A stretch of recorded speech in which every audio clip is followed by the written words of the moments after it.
Olá, seja muito bem-vindo ao Café Virtual. Meu nome é Regina Helena e eu gostaria de conversar com você sobre o tema orvalho. Orvalho é encantador, não é? É aquele vapor de água que está no ar, quando encosta em superfícies mais frias, ele forma gotículas de água. Isso acontece muito nas madrugadas e é muito importante, porque em algumas regiões é fonte de sobrevivência de plantas, de animais e também regula a temperatura nas madrugadas. E Deus, ele fala com o seu povo, lá em Oséias, capítulo 14, versículo 5, que ele será como orvalho para Israel, e Israel florescerá como lírio. É maravilhoso, né? Nosso Deus que equilibra nossas emoções, que trata conosco, que sacia nossa sede, que nos orienta. Ele é o orvalho. Que palavra maravilhosa, muito bonito, né? Em 1978, um autor, Schuller, ele publicou um livro chamado Floresça Onde Está Plantado. Esse livro fez muito sucesso e até hoje tem sido lido por muitos. E esse livro, ele fala assim, onde você estiver plantado, floresça. Eu estava pensando sobre esse livro e lembrei de uma coisa. Pessoas que não se plantam, elas não se fixam. Às vezes no seu trabalho, elas não se envolvem, não vestem a camisa. Então, é importante florescer, sim, mas para florescer nós temos que estar plantado. Às vezes o emprego, a cidade não nos satisfaz, mas há momentos de permanecer e há momentos de marchar. Enquanto Deus não nos der a orientação para a gente se mover para outro lugar, outras portas se abrirem, que nós possamos fazer o nosso melhor enquanto a gente não avança para outra situação, para outro emprego, para outra cidade. E enquanto a gente está ali, que a gente possa semear com generosidade, mesmo que a gente não tenha perspectiva de desfrutar. Isso é florescer onde a gente está plantado. Eu me lembro que lá em Gênesis capítulo 21 conta que Abraão, ele plantou em Berseba uma tamareira. Eu achei interessante porque a tamareira naquela época demorava 70 a 100 anos para frutificar. Então possivelmente Abraão não provou da tâmara, mas mesmo assim ele plantou. Então mesmo que a gente não tenha perspectiva de desfrutar, que a gente possa plantar com generosidade. Em Provérbios capítulo 11, versículo 24, diz que o generoso vai ser abençoado, ele vai prosperar.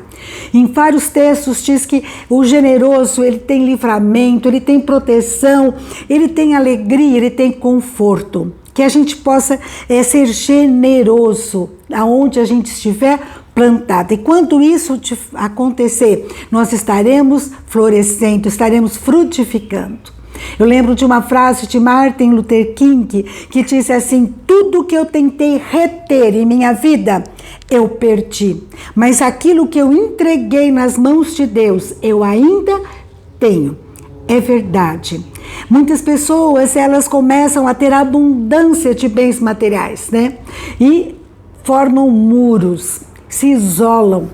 Eu li uma frase dizendo: se você tem fartura, amplia a sua mesa e não o muro, o seu muro, né?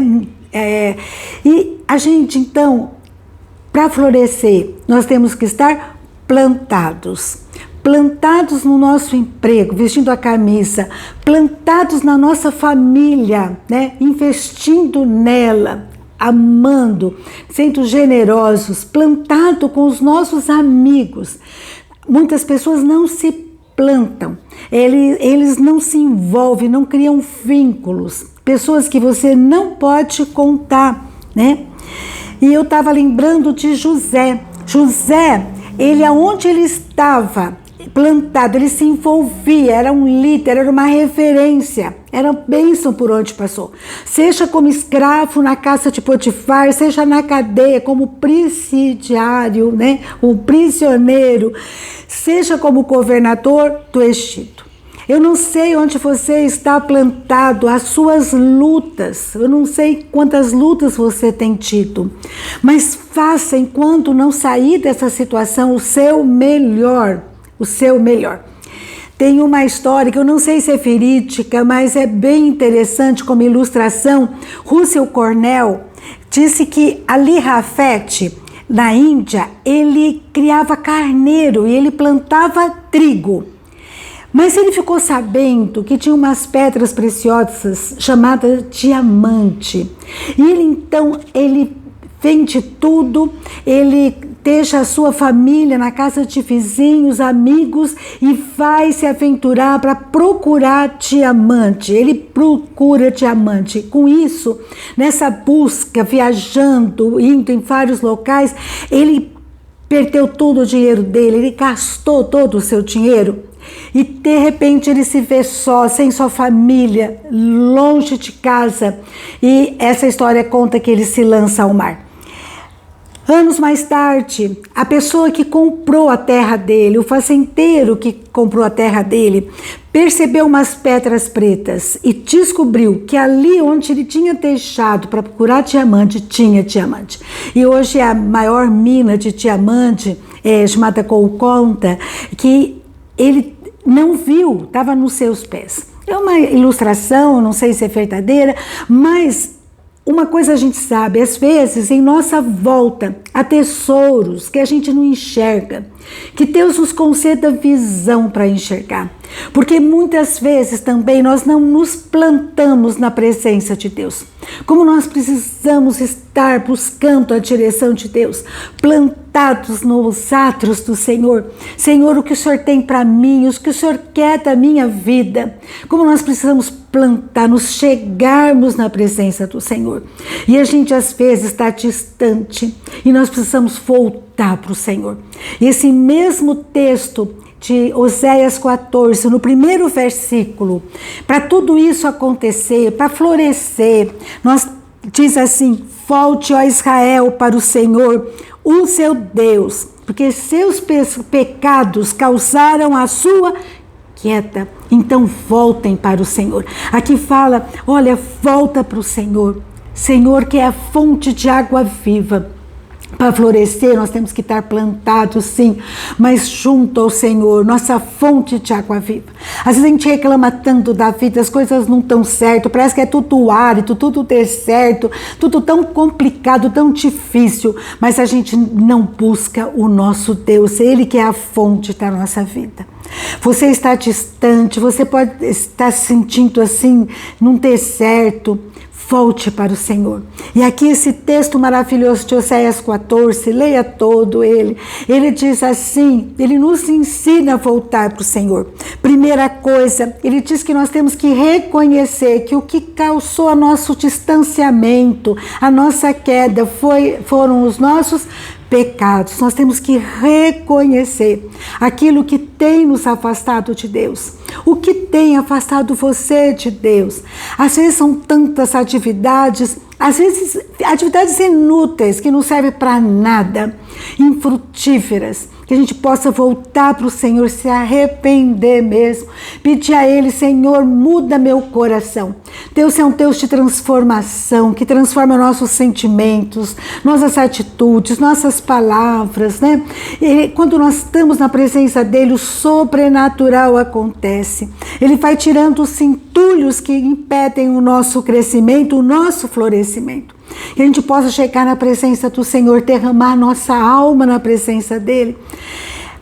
Oração vem da palavra prece, que significa precários.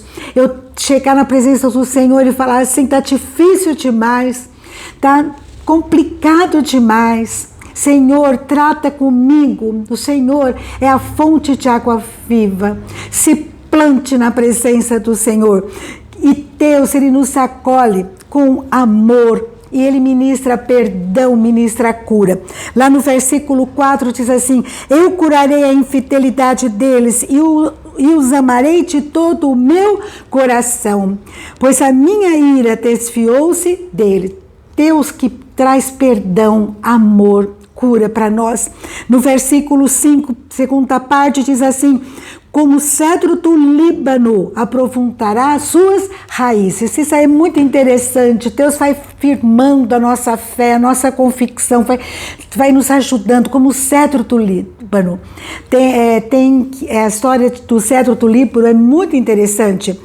Quando a planta tem por volta de 3 anos, a planta cresceu acima do solo apenas 5 centímetros, mas a sua raiz está bem grande, 1,5 metro de raiz, uma planta de 3 anos. Então 5 centímetros, né, na superfície ela aparece, mas na profundeza da terra tem uma raiz forte, firme, né?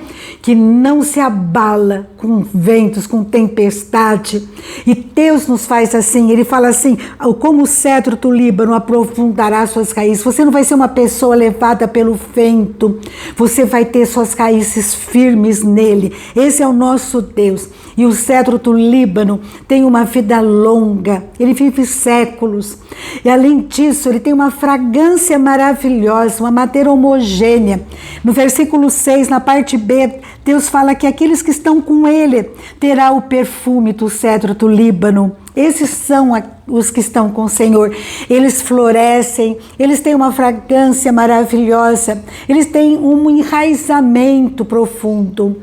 Para quem é plantado na presença de Deus, quem busca Deus, né? Quem ora, quem tem seu momento de devocional, quem durante o dia apresenta para o Senhor as suas necessidades, as suas decisões, que quer ser orientado por Deus, vai ter uma vida realmente que vale a pena. No versículo 7, fala que ele será... Os que habitam a sua sombra voltarão. A pessoa que está com Deus é uma pessoa agradável. Quem passa por ela quer voltar. Tem um gostinho de quero mais, não é assim? E finalmente, esse texto eu quero finalizar com o versículo 8, em que Deus diz assim, eu te ouvirei e cuidarei de ti. Olha que promessa maravilhosa. Se você buscar o Senhor, se você se plantar na presença dele, ele vai te ouvir, ele vai cuidar de você. E ele continua dizendo, de mim procede o teu fruto. Como nós precisamos nos plantar na presença do Senhor. Quando nós fazemos isso, nós estaremos florescendo, nós estaremos sendo pessoas agradáveis, né, com sombra agradável, os que desfrutam dela querem voltar. Nós vamos deixar um legado inesquecível, nós não vamos desperdiçar a nossa vida, nós teremos realmente uma vida que vale a pena.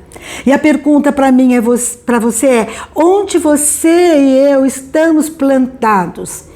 Será que nós estamos assim, sendo levados pelo vento, de uma forma fútil, de uma forma infrutífera?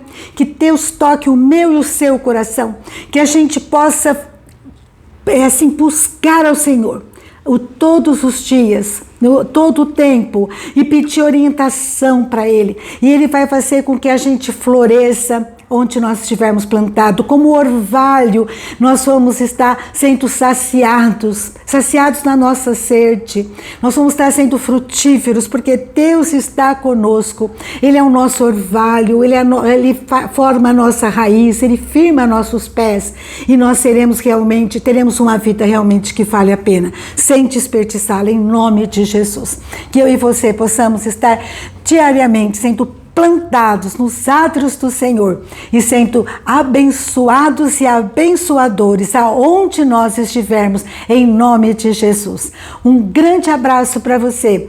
Fica com Deus e até a próxima, se Deus quiser.